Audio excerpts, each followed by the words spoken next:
A big moment down here in the pit lane as for Oak and for Nissan and for the G-Drive team, Alex Brundle gets into the new Ligier, and he is about to turn his first laps with this local team around the Circuit de la Sarthe. And we have one of the other drivers with us. Jann MARDENBOROUGH is excitingly waiting to get in the car. Jann, you have driven it before, but not around here. Yeah, driven it in testing, and this is going to be the first time the car's going to be driven on the Le Mans circuit. So me and my teammates eagerly awaiting to get in the car and do our first couple of laps. So the car pulls out of the pits, and hopefully in a lap's time we'll see it come back into the pits in about 4 minutes. Once they've shaken down the car, make sure everything's bolted onto it, and that's what part of what testing is all about, just making sure everything is good and working, and then you can work towards a setup. What are you expecting from a brand new car like this?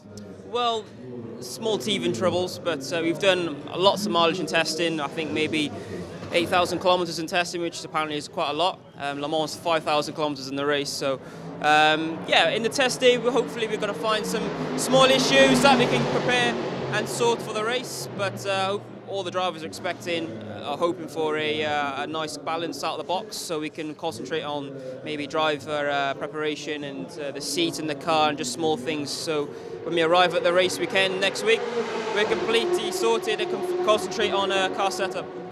How does it feel coming back to Le Mans for you, Jann? Because obviously when you came to here the first time round, well, the first time round you came here as a spectator, but coming to drive a big, big week for you. Do you feel much more relaxed this year?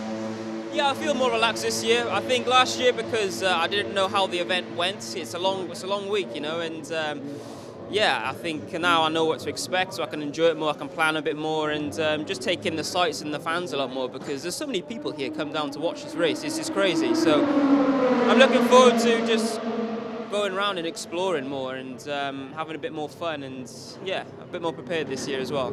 I guess as a Nissan driver, you must be really, really excited knowing that this is the future for Nissan, as they've announced at the end of last week.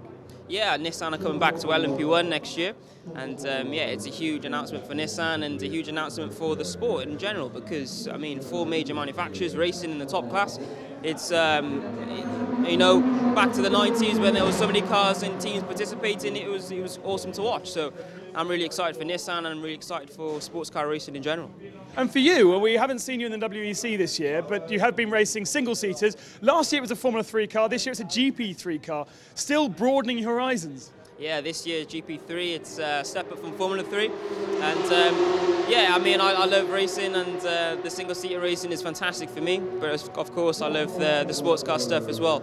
I'm trying to get as much experience as I can. Nissan's plan for me to get as much experience in various different categories as quick as possible.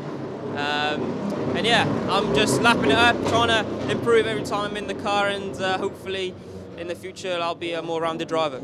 Is it really tough jumping from these different categories? I mean, you started in GT cars and a big, heavy Nismo and GTR, and then you go into a really light Formula 3 car, then you're jumping into an LMP car and back and forth. You've got a roof over your head this year. Yeah, it's great, you know. I personally really like jumping in different cars. Last year was pretty fun jumping in a Formula 3 car and then doing a Spa 24 hours in the GT3 car on the same weekend, which was mad. Oh, yeah. So yeah, for me, I love doing it, and just to get an experience for me, because I'm starting off a lot less experience than many other guys, because I've been racing for years. So we're trying at GT Academy to get our drivers lots of experience very fast in various different categories, so when they're presented with a new car in the future, we're not completely alienated straight away. And yeah, it's perfect for me because I get to drive lots of different Nissan and sports cars, so it's perfect. And now having the Ligier with the roof for the first time, again, is a different experience compared to last year in the Zytec. Yeah, it's going to be more nice behind the safety car, and it's raining and it's cold, so that's a benefit of having a roof. One final question. I think you're actually doing more than one lap by the looks of things, so you're not going to be coming back into pits anytime soon. What is the realistic expectation for this car this year?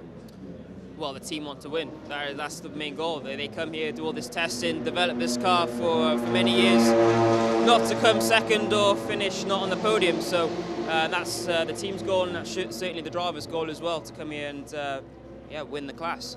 So yeah, that's the goal.